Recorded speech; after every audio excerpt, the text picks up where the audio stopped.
All right, welcome to the Richard and YG's YouTube channel full of the biggest stories happening in the world of sports and a very, very interesting day to follow up something very, very interesting. All right, we'll talk about the Super Eagles coach of Nigeria, Eric Chelle, and the big discussion, the big talking point will be whether Eric Chelle should remain as the coach of the Super Eagles. I'll break this down for you why this question is coming. Now, there are reports everywhere. Of course, it's now confirmed that Eric Chelle applied for the job in Marseille to become the head coach of the Marseille club in France. Now, this has been the big talking point around the coach applying for the job and his contract on ground. Now, he still has like a year remaining with the Super Eagles, and we heard the man in charge of the Super Eagles, or talk about the Nigerian Sports Commission, Diko, speak on the fact that they are offering this man a new deal. On this video, we'll break down the Eric Chelle situation and what's happening around him, and whether he should remain as the coach of the Super Eagles or he should go, or whether he has broken the law. Some will call it a law, and I will explain why we call this a law in this particular video. Now, let's start up with what is really happening around Eric Chelle.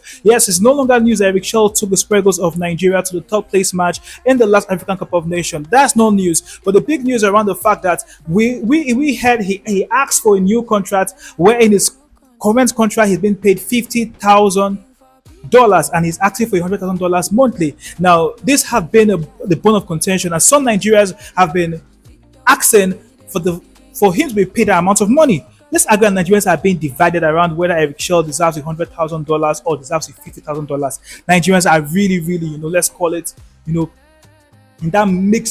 that mixed point, whether she deserves the money, taking the Super Eagles to the third place. Some say he would have done better, taking them to the finals to win the African Cup of Nations. Looking back at the fact that a particular coach took the Super Eagles to the final of the AFCON in Cote d'Ivoire, talk about Jesse Peserio, but this particular man took them to the semi-finals and they played a third place match. But the big discussion is around the fact that Eric Chelle applied to be the coach of Marseille, the club in France. Now, they had sacked their coach, and one of the names that came up was Eric Chelle. And we heard that Eric Chelle is holding the Super Eagles board, and of course, holding the NFF board on their trust, and asking for $100,000 or nothing, or he will leave the Super Eagles job. And that has been the big question. Do we need to give him $100,000 every month? Does Eric Chelle deserve $100,000 every month? We watched Super Eagles play in Morocco. Many will agree this was the best we've seen of Super Eagles in a very, very long while. But let's break the facts, separate the facts from the reality on ground, and I will break the facts in different ways. We'll talk about the Super Eagles play, talk about his performance, and talk about if he deserves the money. So just stick with me in this video while we analyze those three, the part of it. Now, first of all, those Eric Chelle have this. Let's talk about the player of the Super Eagles. Now, first of all, the player of the Super Eagles have definitely improved. Let's agree that Super Eagles play has definitely improved. Now, we watched in Morocco where they played, great football. We're able to, not just score goal, but do at the team. No team scored more goals like the Super Eagles of Nigeria. Now, for the first time in a very long while, Super Eagles could play very, very good attacking football, and we're very, very pleased and happy with that performance. So that's a real pass mark, or should we call that a good, let's call it a good sign that this man is really, really good. Yes, Eric Chelle is very, very good because Nigeria got back their identity. Now, let's talk about what makes it right.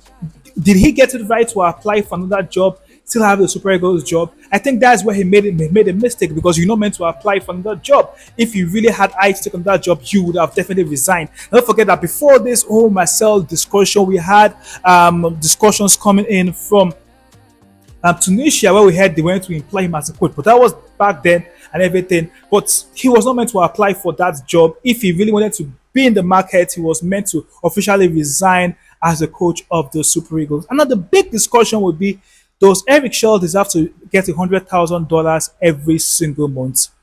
Now, let's take a deep breath and ask ourselves this question: how much would it cost you to get a world-class coach currently? That's the question.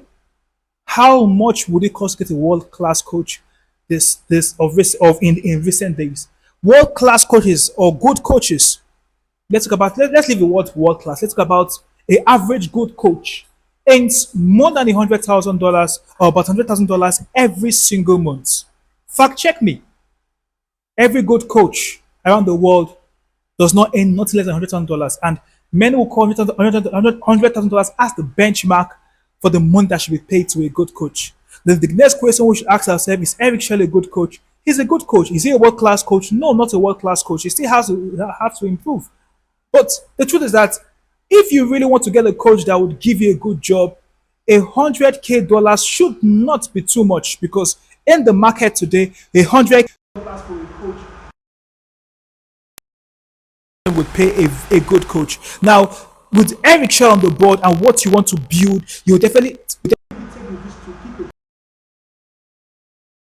a long-term deal with him and build a very consistent Super Eagles team.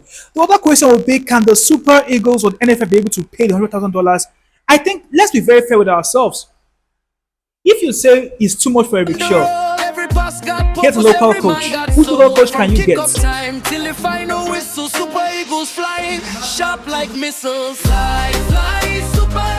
So it's better you stick with the one that you know right now, that you can bring somebody and pay him that amount of money, or bring someone that is not world class because you don't have from the money.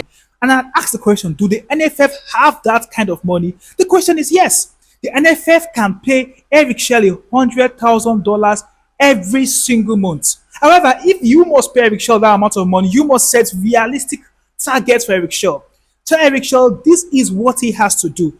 He has to remain in the country. You can't be paying him $100,000 and he will be living abroad. He has to, at this time around, have to be working full time, and he will not work maybe part time and maybe be in some other country. He has to be in Nigeria, touring Nigerian leagues, seeing what is happening, and of course going abroad to watch Nigerian players and also look for if he can be able to scout some new good players abroad. So if you pay him $100,000, yes, he has to come with some new work, some new duties for him, what he has to do with the new price tag on his neck. Let's get this clear. $100K to pay a coach in this modern era is not too much, especially if you want a good coach. No good coach around the world will bargain for less than $100K, except the coach wants to use your team to do trial by error. Should Eric Shaw get the money? I would say yes. Maybe because of we have the money to pay him. If we didn't have the money, we don't have the money. If we had a better local coach, we have a better local coach. But for now, we are left with no option. SuperEagles played very good football, a football that we can build on.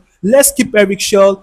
Let's offer him the new deal, and let's give him more work to do. Tell him, Eric Shaw, remain in Nigeria, work full time from Nigeria, and not working. I talk about part time. So, what do you think? Should we offer Eric Chelle $100,000, or we should allow this particular man go and bring someone cheaper? My own take: let's keep Eric Chelle and give me $100K.